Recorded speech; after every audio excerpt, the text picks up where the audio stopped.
What's up, everybody? This is Tom Taylor with South China Morning Post, joined today by the reigning One Championship flyweight champion, Adriano Moraes. Adriano, great to be speaking to you this morning. How's everything going over there?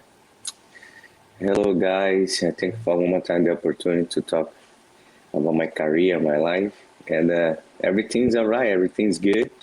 We're looking forward to make a new deal with One Championship, and I'm excited, and I can't wait to be back in action.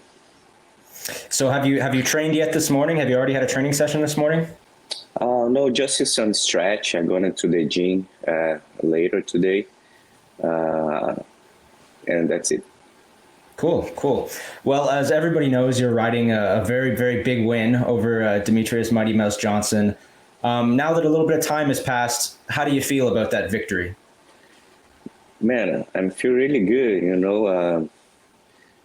I think when everybody had dope to you and you prove they're wrong, and you I just achieved my dream, achieved my goal. So I'm so happy. What is it like to have a name like Demarcus Johnson on your resume now? When you look at your Wikipedia page, your Tapology, your Sherdog page, and you see win Demarcus Johnson, how does that feel? Yes, win Demarcus Johnson by knockout, right? Yeah, exactly. This must be very cool. It's really sweet, it's really sweet. It's I work hard for it, and when you work hard, have discipline, dedication, everything gonna happen, Can take time, but it's gonna happen. Mm-hmm. Demarcus Johnson is considered one of the best flyweights of all time, one of the best fighters of all time. Having beaten him, do you think you can call yourself the best flyweight in the world right now? No, I can't put my name to the best flyweight in the world, because out there have a lot of good fighters, but I'm in the middle of them. Demarcus Johnson seemed like he was a little bit smaller than you in that fight, and a lot of people have suggested that maybe he should think about going down one division to the strawweight division. Do you think that would be a good idea for him? Yes, I think so. It's going to be a good idea for him if he's looking for a belt. I don't know. He have a fight schedule already with Rotang. Mm-hmm. Let's see what's going to happen. I think Rotang is the same size, or a little bit taller than him. Mm-hmm. Well, let's see what's going to happen. If DJ doesn't change divisions or anything like that, would you be open to a rematch with him in the future? And if so, what does he need to do to earn a rematch with you? I think he already did everything to deserve a rematch. I can't say no to Demarcus Johnson. And I think if he won a rematch, if the One Championship champ have this idea in that mind, so I'm ready. Mm-hmm. Well, let's talk about you. You mentioned at the top of this call that you're working on signing a new deal with One Championship. So you're in between contracts right now. You're waiting to sign a new contract. Yes, I just signed it with a new deal with One Championship. I want to enjoy this moment to say thank you to One Championship team to give me my dream contract. I'm so happy and proud of it, and I have my plus 4 fights, and let's go. Let's see who's going to be the next. Awesome. Well, speaking of what's next, before your fight with Demarcus Johnson, you went a very long time without a fight. It was almost 2 years. Is your plan going forward to be a little bit more active, a little bit busier? Yes, of course. As an athlete, you like it to be in action, I know that things over there in Asia is a little bit difficult right now because of the COVID-19 restrictions and stuff. But One Championship they wanted to have big shows next year, and I can't wait to be back in action. And I think I'm gonna have 2 or 3 fights next year. Amazing. Well, speaking of next opponents, Yuya Wakamatsu is fighting Yu Hong early next month at the One Winter Warriors event in Singapore. If he wins that fight, do you think that he should be the next contender for your title? Yes, I think so. Because he come over with good wins. He had a knockout against the former champion, Eustáquio. He's a kid prospect fighter. He's a really good flyweight fighter. He's strong, he's tall, and it's going to be a good challenge for me, of course. Mm-hmm. You mentioned that he's a very young guy, but he's already fought some really great opponents, including Demarcus Johnson. I mean, what do you think of his skill set when you look at him? How do you rate him as an opponent? He's skilled, I think he's training hard. He's looking for all the time to involve him his MMA game.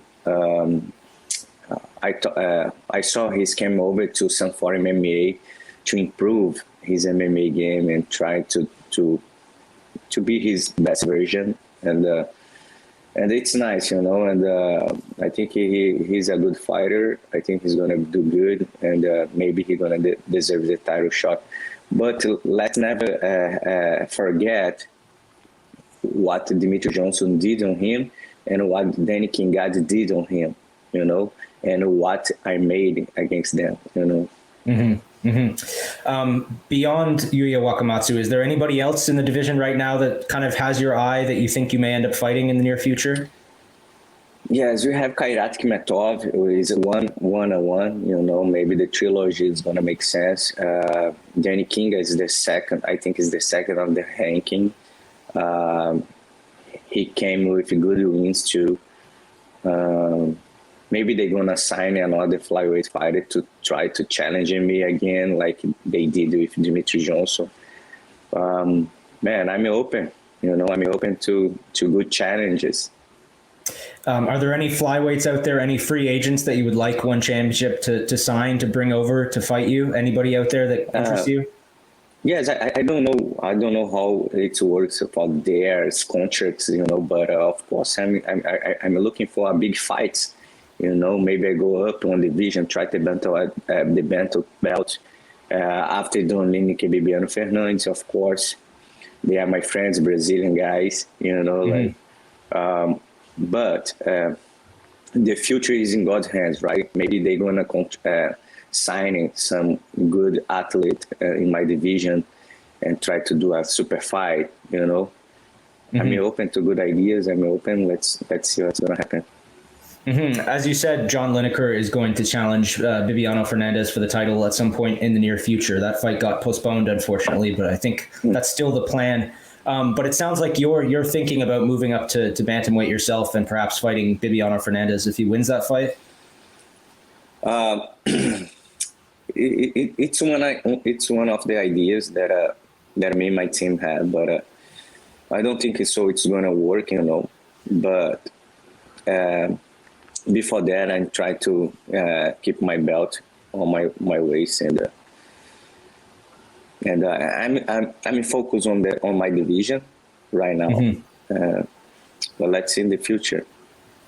As a fan, what do you think of that John Lineker versus Bibiano Fernandes matchup? How do you see that one going? Ooh, man, is that kind of fight as a grapple against a striker, but both of the guys have a good experience in the game. Both of fighters have such of experience and fought against the best guys in the world, Mm-hmm. Mm-hmm. So this is gonna be hard to point at this fight, Yeah, that's a tough one. It's a great fight. Speaking of your training partners, your training partner Kyoji Horiguchi recently signed with Bellator. He'll be fighting for the title there, fighting Sergio Pettis. Kyoji's coming back from an injury. I'm wondering, how closely have you been working with him? Have you been training with him? I train with him almost every single day. He's one of the best teammates that I have here in the American Top Team. Kyoji is a really good athlete, very focused, disciplined guy, and I think he's gonna win the belt and easily moves and stuff. He looking so sharp, and I think everybody can wait a big show. For you as a champion, how valuable is it to have a guy like Kyoji in the gym there with you that you can train with and really work with to get better? Yes, he's a iron sharp iron. Mm-hmm. we've been training together almost 6 years, and they will try to collect the belt the most that we can. So it's amazing, man. He's a really, really good to have him in the team as a teammate, as a friend. He's really inspired all of us inside the gym, you know, and we help each other. And I thank God the result is coming. Mm-hmm. A lot of fans, I think, would love to see the sparring rounds between you and Kyoji. How much fun is it to spar with him, and how much fun would fans have watching that? Man, it's crazy. It's crazy. Sometimes the gym stop it to watch. You know, it's crazy. But Awesome. it's crazy because it's a lot of like we are fast. You know, you're fast and that tough punches. Kyoji Horiguchi today he has wrestling. You know, like his jiu-jitsu improved a lot. So, man, he's danger.